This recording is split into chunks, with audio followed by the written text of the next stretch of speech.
El velorio de la bisabuela se sentía eterno. Un sudario de resignación y luto que asfixiaba el aire. El olor a café rancio se mezclaba con la dulzona fragancia de las flores marchitas, creando una atmósfera nauseabunda que se pegaba a la piel. Carlos y Tulio, agotados por la vigilia, las oraciones monótonas y la presencia inerte de su ancestro, decidieron que ya era suficiente. A la medianoche, se escabulleron del salón, huyendo del ataúd abierto y las miradas compasivas. Las calles, empapadas en una quietud casi irreal, ofrecieron un breve respiro. Caminaron en silencio, cada sombra danzando una danza lúgubre, bajo el pálido resplandor de los faroles distantes. Buscaban refugio, no tanto en la casa de Tulio, sino en la promesa de un par de horas de olvido en el sueño. Pero el luto no se queda en los velorios. A veces, te sigue a casa, se arrastra como una sombra persistente, y se anida en los rincones más oscuros de la mente. Apenas se acostaron, un silencio premonitorio envolvió la casa. Era un silencio que vibraba, más pesado y profundo que la ausencia de sonido, como si el mismo aire se hubiera densificado. Y entonces, fue roto. Un sonido, seco, metódico, toc, toc, toc, provenía de la puerta trasera.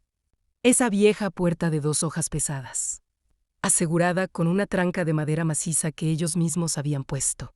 Un escalofrío que no era del mundo real se deslizó por la espalda de Carlos. «No abras, Tulio, por lo que más quieras.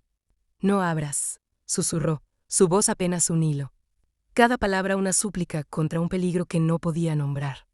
Tulio, con el rostro pálido y los ojos fijos en la dirección del sonido, intentó racionalizarlo. Puede ser alguien de la familia. ¿Del velorio? Pero incluso mientras lo decía, la pregunta sonaba hueca, sin convicción. La luz de la luna que se colaba por la ventana parecía teñir sus facciones de una palidez fantasmal. Los golpes se hicieron más fuertes, más impacientes. Toc, toc, toc. La curiosidad y esa bestia insidiosa que se alimenta del miedo. O quizás un hilo de esperanza macabra por una explicación lógica. Empujó a Tulio, con manos temblorosas. Descorrió la tranca. La madera chirrió, un sonido estridente que rasgó el silencio. La puerta no se abrió lentamente. Se abrió de par en par con un estruendo que hizo vibrar los cimientos de la casa, como si una ráfaga de viento invisible, cargada con el frío del sepulcro, la hubiera empujado. Frente a ellos, suspendida en el aire oscuro del patio, estaba la figura. Una figura.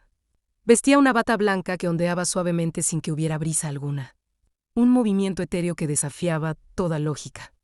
Pero lo que les heló la sangre, lo que grabó el terror en sus almas fue su rostro.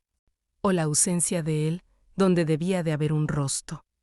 Solo había una superficie lisa y pálida. Una ausencia total de rasgos que parecía absorber la poca luz de la noche, dejando un vacío que gritaba silencio. Era la negación de una identidad, la personificación del olvido. El terror los paralizó, un segundo eterno donde el aire se volvió denso y pesado, atrapándolos en una pesadilla lúcida. Sus cerebros gritaban «corre», pero sus cuerpos se negaban a obedecer, hasta que el instinto de supervivencia tomó el control. Corrieron, tropezaron, se lanzaron al cuarto y se arrojaron sobre la cama, cubriéndose hasta la cabeza con la manta, buscando desaparecer, fundirse con la oscuridad, como si las cobijas pudiera ofrecerles un escudo contra lo inexplicable. Carlos, con los ojos apretados con tanta fuerza que le dolían las sienes, sintió entonces algo que lo marcó para siempre. Un peso, gélido y denso, se cernía sobre él, hundiéndolo en el colchón como si una fuerza invisible lo aplastara.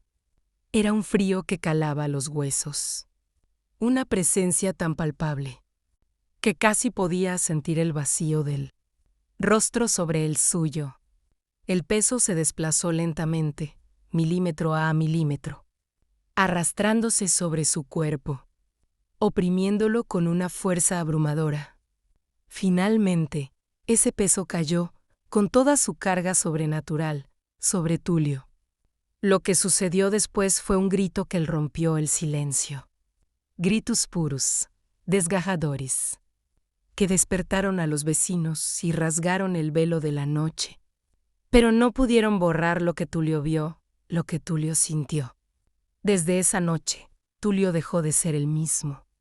Las pesadillas lo acecharon, por siempre, como proyecciones vívidas de aquella noche fatal.